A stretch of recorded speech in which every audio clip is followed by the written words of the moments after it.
I'm seeing visions through my dreams, seeing myself swimming in the universe. My ancestors gave me gifts to read cards, predict and heal. My name is Daphne, but spirit calls me bye-bye love. Angels communicate through numbers. Intuition is so deep. The gift I fully embrace within.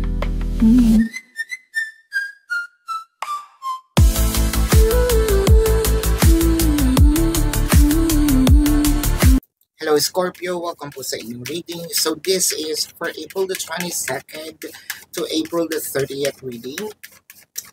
Para po sa mga bago, don't forget to click the subscribe button, smash the like button, comment below kung kayo po nakaka-resonate, and hit the notification bell. Kung gusto niyo pong sumali sa ating live sessions, dun po yan sa ating kabilang channel, that is Babaylan TV. No, yan po ang ating unang channel catered for our international audience. Nagla-live po tayo doon, so pwede kayong sumali. And kung hindi nyo po maabutan, pwede naman kayo magtanong dito sa ating comment section as long as the question is answerable by yes or no. I want you to know that this is a general reading. You may resonate with the entire reading or you may resonate with some bits and pieces of the reading. Take what's only yours. Humingi po ako ng pasensya sa inyo na medyo late tayo ngayon.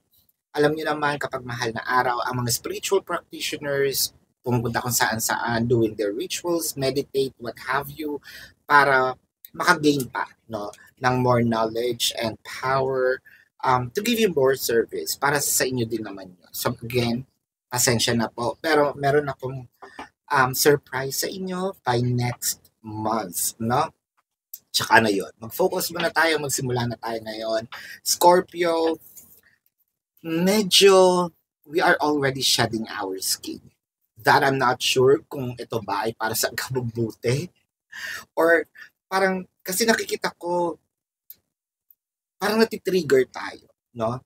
May taong natitrigger sa atin, whether this is our person, someone, around, it could be our family members, it could be one of our friends or our friends, so-called friends. Parang sinasabi kasi dito na nalilito or nililito ka. So, chances are, meron dito nagsisinungaling sa'yo or pinagsisinungalingan. Hindi eh. Ikaw ang pinagsisinungalingan dito kasi hindi ka naman matitrigger, no? Na ipakita yung tunay mong kulay, no? Ang hirap pa naman kalabanin ni Scorpio dahil meron nga siyang sting. So, yun ang iniiwasan natin. Pag ikaw natusok ka niyan, ewan ko lang kung di mo yan ikamatay, no? And, but I'm not speaking in literal form, no? Energetic. There is a jumper. I'm going to take it. I don't usually do the reversal cards, pero tumalon kasi siya.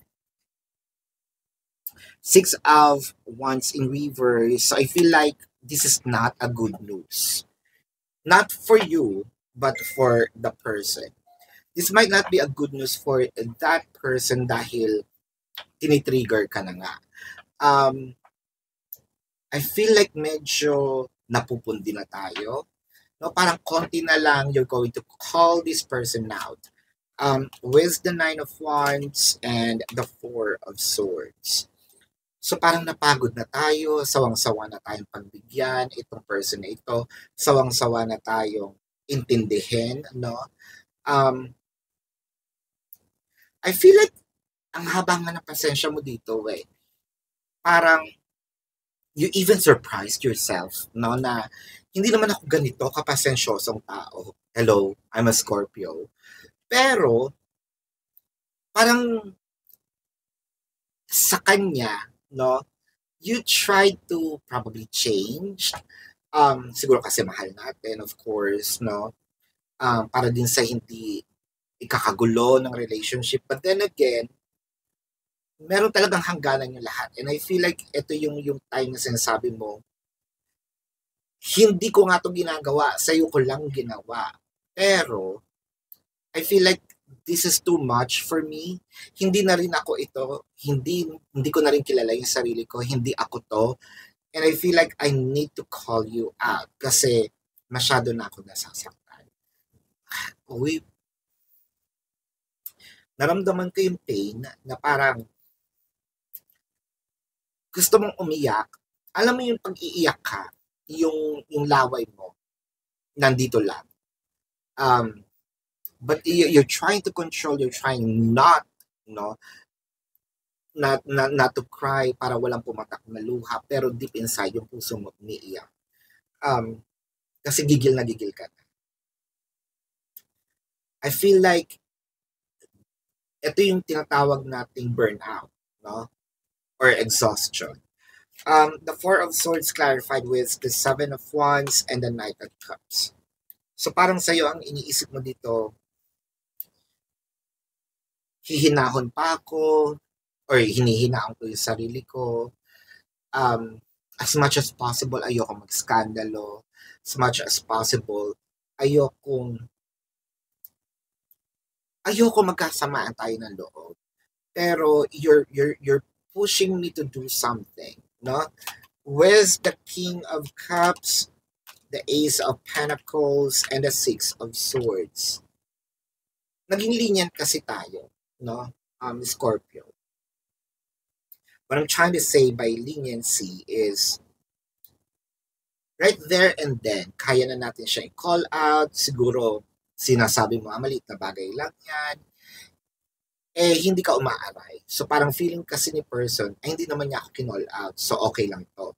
So ginawa ko ng ginawa, inulit ko ng inulit, hanggang parang naging habitual, no? Siguro iniisip mo sana pala noon pa lang. Kinall out ko na siya, hindi sana naulit ng ganito. So I feel like there's repetition, no, of scenarios in here. Parang sinabi mo, sandali, hindi na yan nakakatuwa. Nagmamasid lang ako, hindi porket hindi ako nagsasalita, hindi ko nakikita, no? Nakikita ko yung ginagawa mo, and I don't like it, no? Parang ito yung sinasabi mo, don't assume or don't think of my silence, no, as my weakness. Actually, mas matakot ka nga dahil hindi na ako nagsasalita, di ba? I'm wide, you know, my eyes are wide open. For a few numbers of you, nakakakita kasi ko dito na feeling mo nababastos ka. And I feel like this is where, ayan, medyo nawala yung parang lump, no, dito sa lalamunan ko. Scorpio kasi, yun ang pinakamahirap yung nasa isang relationship ka na parang feeling mo nababaliwala ka, nababastos ka, na hindi ka napapahalagahan. As if you feel like ginagawa mo kung tae sa relasyon na to, no? With the Page of Swords, the World card, and the Three of Swords. Pinangako mo sa sarili mo, hindi mo na ako ulit masasaktan, hindi mo na ito mauulit. I think that there is a revolutionary actions that you're gonna do here, but it doesn't matter kung masaktan man si person mo. I feel like this is through words, no? Kasi things piled up already. So, magsasalita na ako, I don't care. So, nandun yung trigger. I think na siguro simula pa lang dapat na nasabi na natin, na-express na natin. But since things piled up, so eto na, paputok na si Scorpio, no? With the Knight of Wands and the Strength card, wala yung iba sa inyo, sige, pagbibigyan pa kita ng mga ilang oras, no? May chance ka pang baguhin, no? Ang iyong sagot, baguhin ang iyong ginawa. But then again, ready ako, no? Parang ready ako to attack, ready ako to call you out, ready akong magsalita. Let's get a message from the universe. Actually, nakakatakot na yung energy ni Scorpio dito dahil kumbaga sa pag-atake, dahan-dahan na siyang nag-crawl at nakaganon na yung kanyang buntot. any moment, parang the storm, you won't see the storm coming, no? And you won't even expect that this is going to happen. So this is yung parang babala, no? Doon sa mga cross-watchers. Ayan. With the Page of Wands, the Page of Cups, and the Three of Pentacles. So, ang sabi ni Universe dito, please make sure whatever you're gonna do here, you know, if you want to end the connection and if you want to hurt your person and probably with no return or turning back, by all means do it. Pero I feel like you're gonna create some scars once you unleashed, no, these triggers. Dahil parang feeling ko, yes, nakaganti tayo, pero yung pain kasi na maidudulot natin, it's much more painful kaysa sa ginawa nila sa'yo. Yun nga kasi ang kinakatakot natin sa Scorpio eh. Mababait to, wag lang natin iti-trigger. And nandun na nga eh, yung first card pa lang trigger na eh. So, parang, sino dapat sisihin? Eh kasi you trigger the person. Hindi naman to gagawa ng isang bagay na basta, hindi naman ganun kabaliw to, no? Si Scorpio. So, pag-isipan lang mabuti. Kasi you might going to hurt someone that may haunt them for the rest of their lives, no? So let's check the zodiac sign of your person. This can be their sun sign or a placement in their chart. Pero bago yan, gusto ko pong ipaalala na dun po sa kabilang channel, Babaylan TV, dun po tayo nagla-live. So kung hindi nyo po makita or hindi nyo maabutan yung live sessions, pwede naman kayo magtanong dito sa ating comment section as long as yung question po is answerable by yes or no. Pero kung hindi po kayo papatulugin ng yes or no na sagot lang, dumiretso na po kayo din sa ating website. There is a link. Click the link, you will be routed to my website. Nandun po yung information, name, number, QR code, amount per question.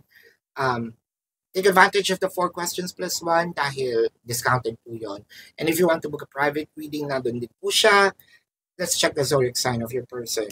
Taurus, Pisces, Leo, Sagittarius, Virgo is here, Scorpio, baka kapay Scorpio. Ang hirap noon pag kapay Scorpio to. Yeah, so this is your reading. Love and light to you. Namaste. See you po sa susunod na readings. Goodbye. You want the